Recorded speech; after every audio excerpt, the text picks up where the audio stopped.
What's it like getting older, ladies and gentlemen? What would I say to my 20-year-old self or my 15-year-old self?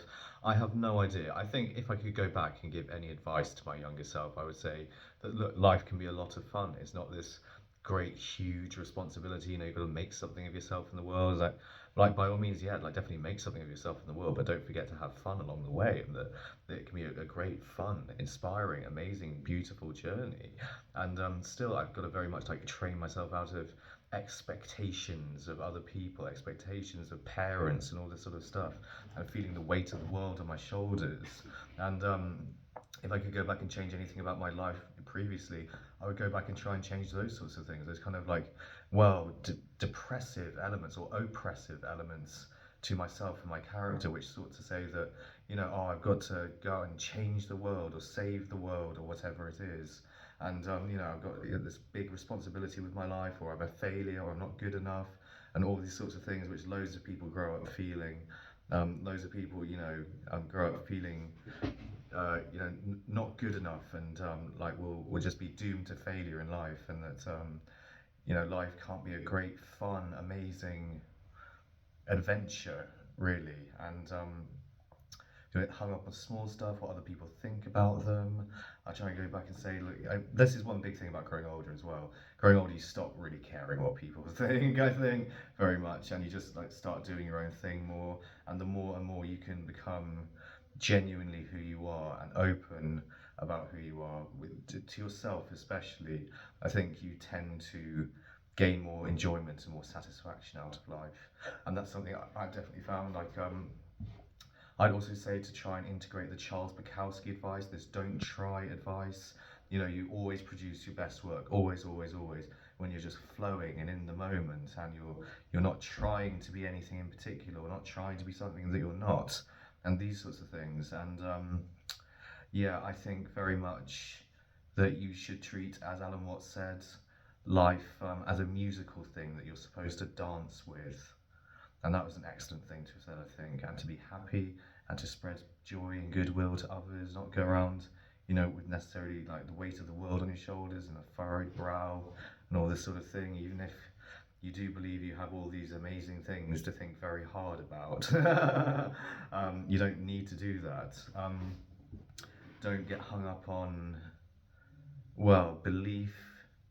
And I think that there's a certain area of you know, well, beliefs whereby you're just following a crowd. Like, don't do that. I don't think. Don't go for the bandwagon. Always question everything. Always be a skeptic. Retain your skeptical side.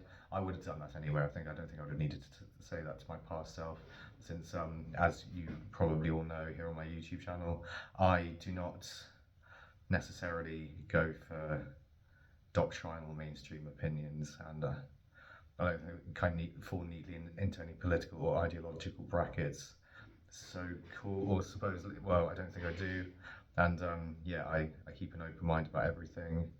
To the best of my ability, I retain my analytical and critical abilities in reference to any ideas that I come up with and any ideas that other people come up with, I think, and that's very important. But yeah, life isn't supposed to be, well, it is supposed to be full of work.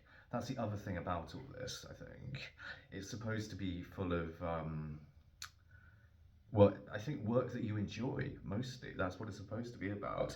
It's supposed to be about work that you enjoy, that you think is important, that you think is fulfilling for yourself, that you think sits at parity with some idea of your self actualization, and where you don't just go for some salary, you don't just go for the most money you can possibly earn, where you go for what has real, deep, powerful meaning within you, and go for, you know, your highest ambitions and all these sorts of things. Don't be afraid of dreaming big and going for great, awesome things. Even though you may have to trudge through poverty in your life, you may have to trudge through being shunned and disagreed with by crowds, and you know, most people just disregarding you, or just you know, or even being ostracized or being hated, being looked down upon, being said, oh, he's a crackpot, he's a crazy, he's this, that, and the other. You know, don't become disheartened by that. Keep going with what you do.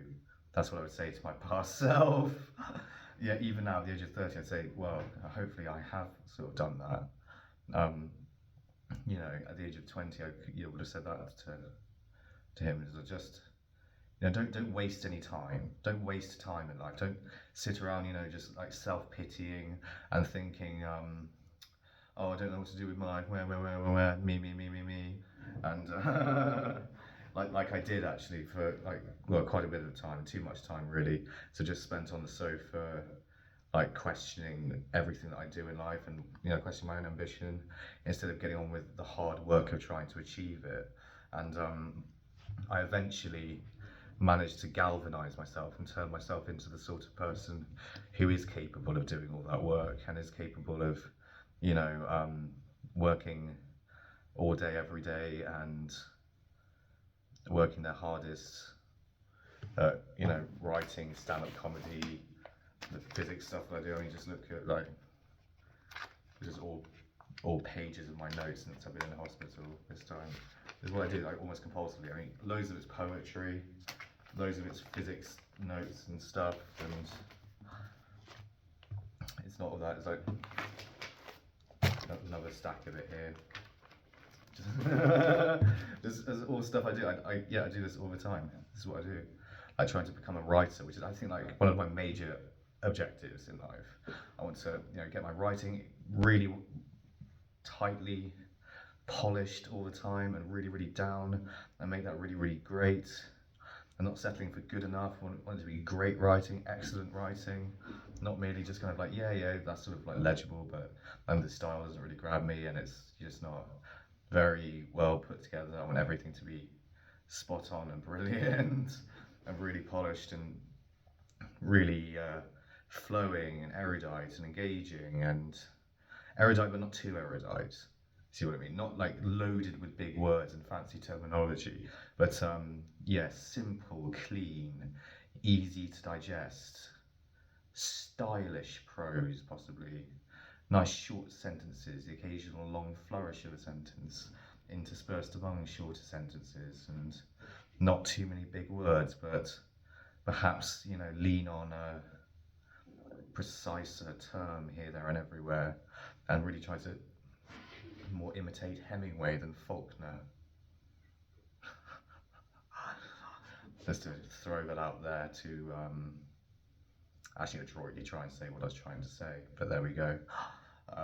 If anyone who wants to learn how to be a writer, I think you could follow a few better examples than Ernest Hemingway. Really, always says to condense and boil down your prose into the simplest forms you can find, the most easily assimilated by the brain, by people, by the reader, and still focusing on those sorts of objectives.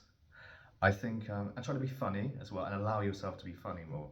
That's what I would say to my past self. Like, allow yourself more time for just laughing around and joking. Ideally with friends, hopefully on stage as a stand-up comic, hopefully on the internet.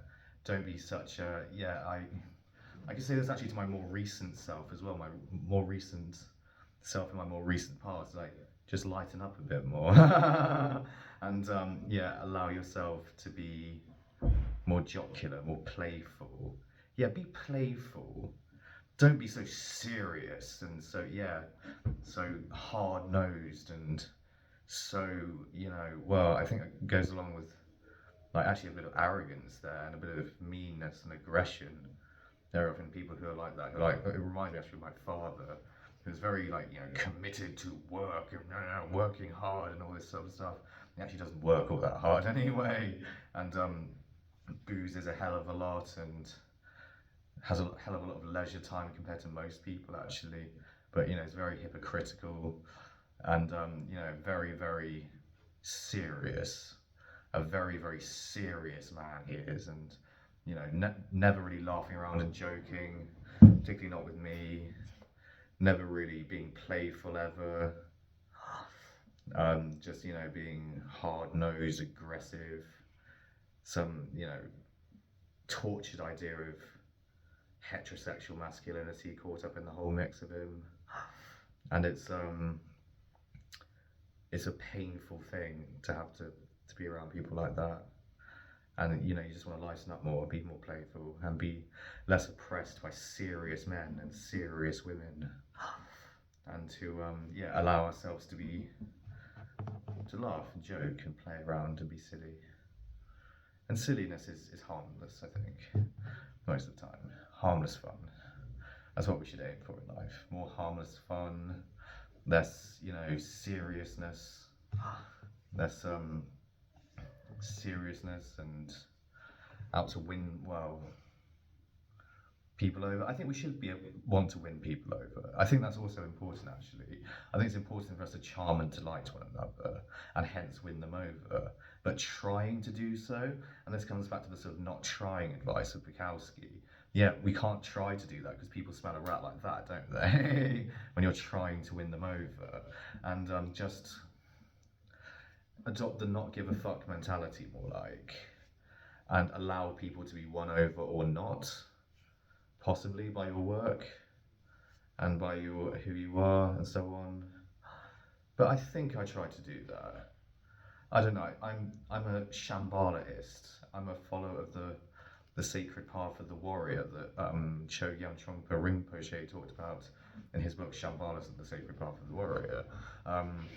I think I believe very much in being open and genuine as much as I can, and that's the sort of two main prescriptions of Trungpa Rinpoche. He talked about openness, genuineness, and how we should just go for those things in life, more like. And he was very jocular, open and playful, and famously had it away with lots of women, which, what if we want that out of life? Playfulness, openness, charmingness, delightfulness, that is really the way to go with that, is it not? Obviously. But yeah, I do seek to foster those things in myself, trying to figure out who I really am, or who I am at my most basic, my most authentic, if you see what I mean. And what sort of influence do I want to have over the world, if any? Well, I hope that we all want some sort of influence over the world. We all want to have our own share of personal authority, power. We want to have our own little sphere of influence. That's perfectly justifiable, of course. Everyone needs power in life. We can't be totally powerless. We can't be slaves, right? So, I want to carve out my own niche, and become an authority in hopefully various things, since I invested a lot of time and energy into learning a huge amount. I'm a very big reader still. Hopefully I'll always be a big reader. Write about all sorts of things. Maybe I'm not correct all the time, but I do try my best to offer insights, good material, great material, hopefully, good poetry or great poetry. Paint great works of art if I possibly can, or start great businesses, or do this, that, and the other that I do, or mostly solve quantum gravity, or I invest a lot of time into trying to solve quantum fucking gravity. Talk about the fucking climate change debate as well, and get people upset on the internet. Yeah, quite a few people have found it quite upsetting. I don't agree with it, or they take issue with the science. But then again, all I have to do in those sorts of exchanges is just gently push them towards the contrary position, which is what I've managed to uncover, I think, which is that the science is wrong, or that it contains certain fundamental errors and flaws, and that the reportage on climate change is, worse than the science, which is already bad, and that the science is, extant since the 1980s on this topic anyway, contradicted by more recent findings, such as the fact that the sun emits mostly in the infrared range of the electromagnetic spectrum, and those sorts of things. But hey ho, I guess in the fullness of time we'll find out whether or not climate change was a real thing or not. I will get roasted by the sun, and I'll have to sit facing the corner of a burning building in a funny hat, or nothing really will happen. Or actually, well, the world could be getting warmer. Well, it is getting warmer. It seems to be getting warmer anyway. Then again, that actually could come down to more precise measuring instruments that we have now. They've actually been developing quite recently since the 1960s. It might come down to that sort of thing. And the error bars like tightening or shifting based upon increasing sophistication in measurement, etc. I suppose there's an argument to be made on that level. It could also come down to our sun traveling through regions of interstellar space, which are more densely populated with gas, dust, rock, and so on. And it's just the sun's just gobbling up a bit more gas, dust, rock on its corona. That's burning up, sending more radiation our way. That heats the planet up slightly, and it could be that sort of thing with equal likelihood, I think. And I think we've also been ignoring the fact that CO2 also reflects radiation from the sun. It reflects the infrared radiation, which we don't seem to be acknowledging in our reportage on things, in our sources. So it's sort of a big problem. Well, it's something of a very large problem, actually, and really quite a slipshod approach to the scientific enterprise. But I mean, I thank myself as well. I thank my past self for being the person that they were in the past. And I do hate my past self on varying levels and for varying things that I've done, many of which have been stupid, ridiculous things. But at the time of the stupid, ridiculous things, I did feel I had no choice almost on varying levels for doing the things that I've done, which were stupid. But or make mistakes I couldn't have avoided at the time because of a certain level of learning. But I mean, I came to understand that the Higgs boson detection, for instance, wasn't the detection of a new particle. It was the detection of a naked singularity. I came also to the understanding that gluons don't exist. They're not fundamental particles. They're packets of photons superposed in the nucleus, or a photon fluid field in the nucleus, which if anything is trying to force the nucleus apart and force the nuclear hadrons apart, not binding them together. So QCD, quantum chromodynamics, which is this element of the standard model that sits right at the heart, that sits right at the heart of the standard model, is fundamentally flawed. And furthermore to that, antimatter probably doesn't exist. Or I don't think antimatter exists. I'm of a difference of opinion that entails really quite a radical overhaul of our best understanding of theoretical physics. So I've carved out a very interesting little niche for myself in life. Niche. And I'm committed to it, I think. I'm committed to this niche. I'm committed to publishing work about all this. A book, i.e. Or trying to get papers published. But I just don't know how successful that's going to be. I don't know how doomed that endeavour is or not. But hopefully, I can master the writing skill well enough to at least make it engaging. If it's bullshit, then hopefully at least it'll be bullshit that teaches a great deal of real science in the process of being bullshit, if you see what I mean, and gets at least closer to the truth, if not being exactly the truth. Or if it's wrong-headed completely, maybe it'll be like, not some hyper simplification of physics that's loaded with kind of like Deepak Chopra-esque charlatanry nonsense, but at least is very rigorous bullshit, if you see what I mean. And that's, I think, probably the best that I can hope for. And I think the best that I can hope for in this video is to wrap it up under 20 minutes. Talk about life, the universe, everything. Hey ho, you got it all in one video. Well done, you lot. Thank you as ever for watching my videos. It's been smashing talking to you. I'm going to head outside now, I think, and vape. I do it in my room anyway, but strictly speaking, not allowed to, because I want to go look at the stars, the moon, the planets of our solar system, I think, but I can see in the night sky. I think I can see Mars, or Venus, whatever it is, or two little red dots that might be one or the other or both. And don't forget to do that either. Don't forget to wonder upon nature and allow your mind to wander through the mystery of it all, the grand mysteries of the cosmos, and to engage in learning about the universe, life, everything, by learning about science, basically, and to be scientists in your own right by questioning experts and not giving up the pursuit of knowledge. Never do that. Never give up the pursuit of knowledge. Never assume you know everything. Never stop asking questions. Learn more such that you can ask better questions. And sometimes possibly just give in before the mystery of it all and the beauty of everything and the profundity of the natural world. Just, oh, isn't it amazing? And isn't it lovely? And isn't it wonderful to be alive? Because it is a wonderful thing to be alive. It's a great, phenomenal gift.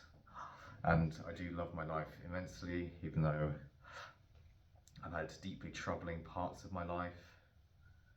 I wouldn't give up the gift of my life for anything, I don't think. And yeah, hopefully I can enrich other people's lives with my work and my talents, if I have those, which I hope I do. Hopefully bring smiles and joys and loveliness to people, delight and charm people, and hopefully make great discoveries and deliver great things into the world. Hopefully. Thank you for watching everyone. I do love. Bye.